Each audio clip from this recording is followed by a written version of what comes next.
Tonight, our special transmission as the Muslim rights group cancels meeting with the Canadian Prime Minister due to Canada's stance on Israel's war in Palestine. Assalamu alaikum and good evening. This is Muslim News Canada on Muslim Network TV. I'm Aisha Ashraf. Today is the 115th day since Israel started its indiscriminate war in Palestine. Palestinian Health Ministry reports Israeli strikes have killed at least 114 Palestinians in the last 24 hours in the Gaza Strip. Israeli forces have bombed Al-Farouq Mosque in Khan Yunis refugee camp. At the time of writing, heavy gunfire continues in the area. In the Sabra neighborhood, Israeli jets targeted a family's home, resulting in the deaths of at least 20 civilians. At least 100 Palestinian bodies, some badly decomposed and unidentified, have been buried in a mass grave in Rafah. The Israeli army transported the bodies through the Karam Abu Salim crossing. The soldiers collected these bodies from different parts of Gaza. The bodies are said to be missing vital organs. In the West Bank, Israeli special forces entered Ibn Sina hospital disguised as doctors and nurses, killing 3 Palestinians. The death toll continues to rise. As of today, 26,751 Palestinians have been killed by Israeli attacks. Another 8,000 Palestinians are presumed dead under the rubble. 65,636 have been injured. Israel's revised death toll from Hamas's attack stands at 1,139. Israel and Hamas seem to be downplaying Qatar's proposed Gaza Truce plan. The framework for a ceasefire involving Israeli, US, Egyptian, and Qatari officials is set to reach Hamas amidst concerns of escalating regional conflict. Qatar's Prime Minister Sheikh Mohammed bin Abdulrahman Al Thani says he is optimistic about progress. The proposed truce could last 60 days.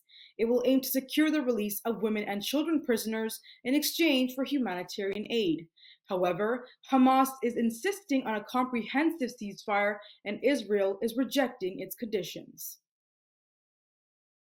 The UK has outlined a roadmap for a resolution to the Palestinian issue. Andrew Mitchell, the Foreign Office Minister for International Development and Africa, has presented the plan in the House of Commons. The strategy begins with establishing a new Palestinian government for both the West Bank and Gaza, supported by international aid. The subsequent steps involve disarming Hamas, releasing Israeli prisoners, and persuading key Hamas leaders to leave Gaza. Mitchell says these steps are interconnected and that they cannot be achieved in isolation. He says other factors, including Arab-Israeli normalization, security assurances, and Gaza's reconstruction, also play a role. Mitchell says he acknowledges the International Court of Justice's order for Israel to prevent attacks of genocide in Gaza. However, the UK government does not categorize Israel's actions in Gaza as genocide. The National Council of Canadian Muslims has cancelled a meeting with Canadian Prime Minister Justin Trudeau. The advocacy group cites lack of adequate measures by the government to address the Palestinian cause as a reason for the decision. The council CEO, Stephen Brown, says a meeting with the Prime Minister is not productive as they have raised these concerns before. The council had planned to discuss anti-Muslim hate, including prosecuting hate crimes and funding security measures for religious sites. The council says it is concerned about Ottawa's decision to suspend funding for a United Nations agency supporting Palestinians. The council is also criticizing Trudeau's failure to align with the International Court of Justice's orders regarding Israel's actions in Gaza. Brown says the government appears to support justice selectively. Trudeau has not responded to the cancellation. Muslim and Arab Americans are no longer satisfied with the cultural tolerance and interfaith gestures in the US. They demand real solutions to the growing hatred and Islamophobia. The shift in the Muslim American community's priorities has become evident after several disturbing incidents. The recent hate-motivated attacks, including the fatal stabbing of a 6-year-old Palestinian American child, the death of a sick man by beating and stabbing of a Muslim American physician, has triggered calls for action against hatred and violence.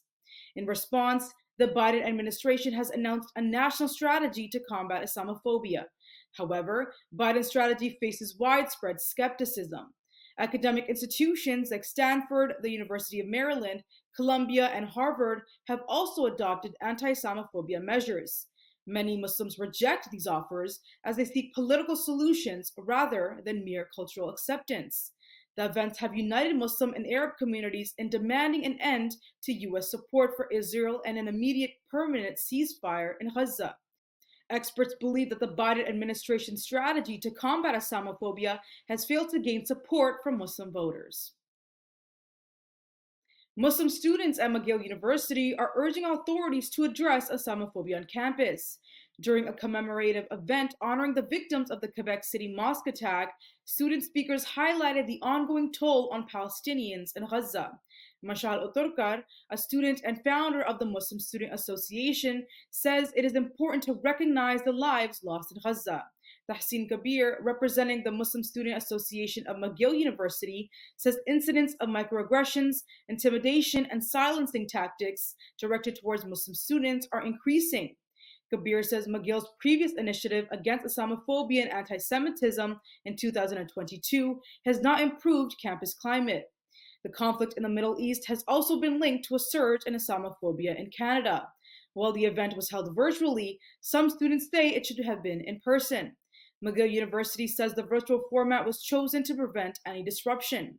The university says it will reevaluate the format for future events. A small community in the northeastern Indian state of Manipur is determined to move to Israel. Media reports show men from tribal groups inhabiting the mountains of Manipur and nearby Mizoram wish to join the Israeli army to combat Hamas. They claim Jewish ancestry and connection to the Middle East. This community consists of approximately 5,000 people. The community believes it is one of the lost tribes of Israel mentioned in the Bible known as Bnai Menashe.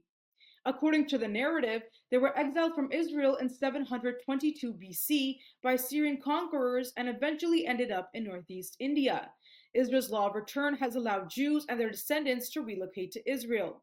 Since the 1980s, a growing number of Bnai Menashe members have made the journey to Israel. Approximately 3,500 have migrated from India over the past 3 decades. However, the process of relocating to Israel, known as Aliyah, involves rigorous documentation, checks, and interviews. Despite economic considerations and debates on their decision to leave India, members of the Bnai Menashe community remain steadfast in their desire to migrate to Israel.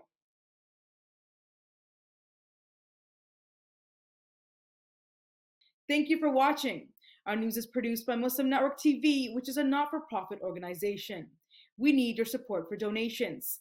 Please scan the QR code on our broadcast or visit muslimnetwork.tv to donate now, so we can continue to amplify the voices of Muslims in Canada and abroad.